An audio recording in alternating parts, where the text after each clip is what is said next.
Assalamualaikum warahmatullahi wabarakatuh. Hello everyone, let me introduce myself. My name is Gayatri Putri Nandini, a student from English Education Department, 4th semester, Class E. So today I'm going to present about introduction to TEYL or teaching English to young learners, especially for their characteristic.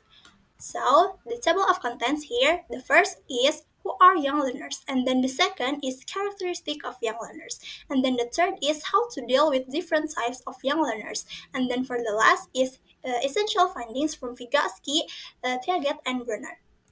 Right, so who are young learners? The term young learners is typically used to denote children between the ages of 3 until 12 years old. This age range typically encompasses children in their early years of formal education, from pre-primary or kindergarten through primary or elementary school. And then, characteristic of young learners. There are five characteristics of young learners. The first is short attention spans. Young learners, especially preschool and early elementary students, have limited attention spans, making it important to vary activities and keep lesson engaging. So, young learners is basically they are so active and they have limited short spans. They have limited attention span. So, as a teacher, we need to think about varied activities and we need to prepare more than one activity to engage the learning in the classroom to make them will not feel bored. Uh, to make them will not feel bored. And then the second characteristic is active. They learn best through active participation and hands-on activities needing to move and engage cycling. This characteristic is related to the first characteristic.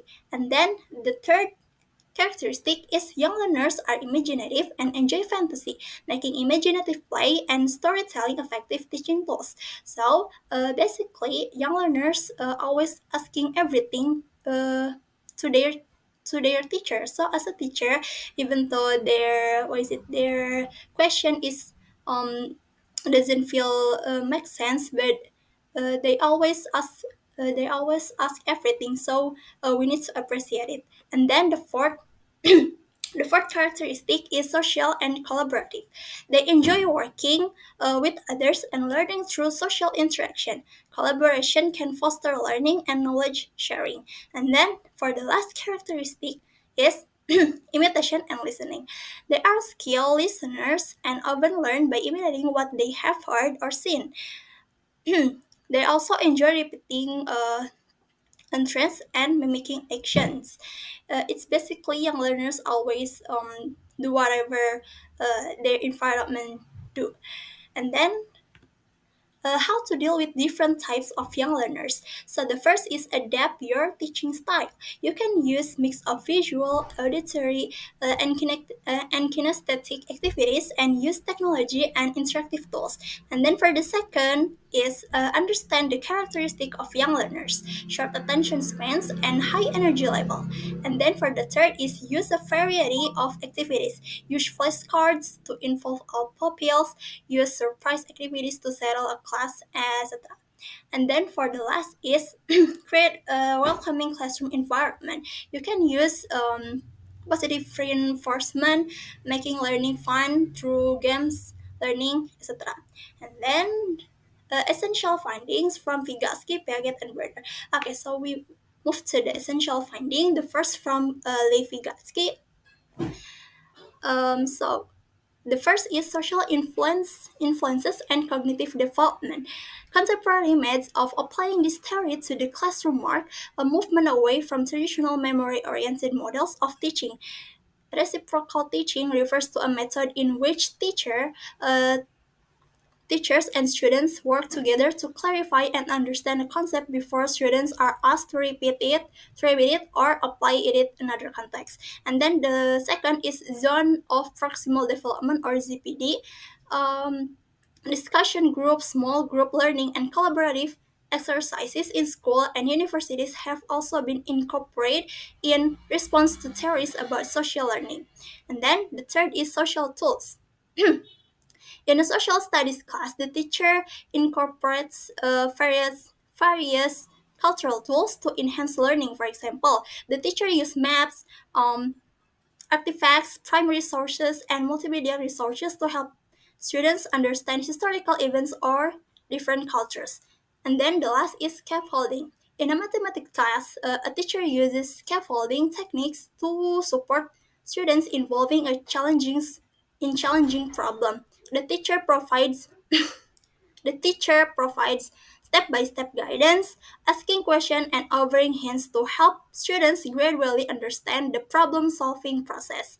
And then for the from the Piaget. The first is active learning. Piaget emphasized that young learners are not just passively receiving information or knowledge, but young learners have their own of understanding things, which is through exploration and direct experience. And then the second is the importance of environment in learning.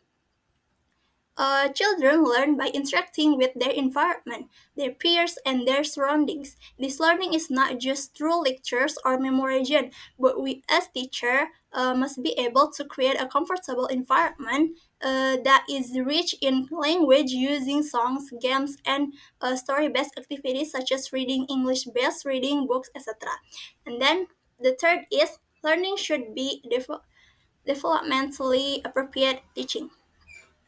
Young learners who are in this space better understand the experiential learning that has been given young learners. Effective learning for this is the touch and tell activity, vocabulary learning with real objects. And then the last is egocentric thinking. In this space, young learners tend to see the world from their own perspective. They understand language based on personal experiences. And then from the Jerome Bruner, the first is constructive learning. Bruner emphasized that learning is an active process where learners construct new knowledge based on prior experiences. And then the second is spiral curriculum. He proposed that any subject can be taught to any learner at any stage as long as it's structured appropriately and revisit in increasing complexity. And then the third is scaffolding. Inspired by Vygotsky, Brunner introduced scaffolding where a teacher or mentors provide temporary support to help learners develop skill before gradually removing assistance. And then the fourth is model of representation. Brunner identified three ways in which knowledge is represented: one until 0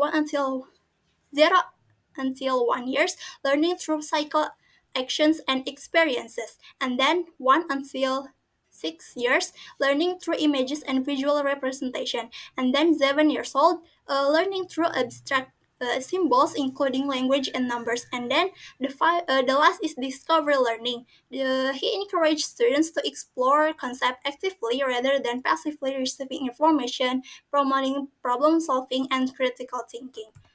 Alright, so in conclusion, by understanding the characteristic of young learners and applying the insight of these key theories, educators can create inclusive, engaging, and developmentally appropriate learning environments that foster a lifelong love of learning and help children reach their full potential. Right, maybe that's all from me. Thank you so much for your attention. Wassalamualaikum warahmatullahi wabarakatuh.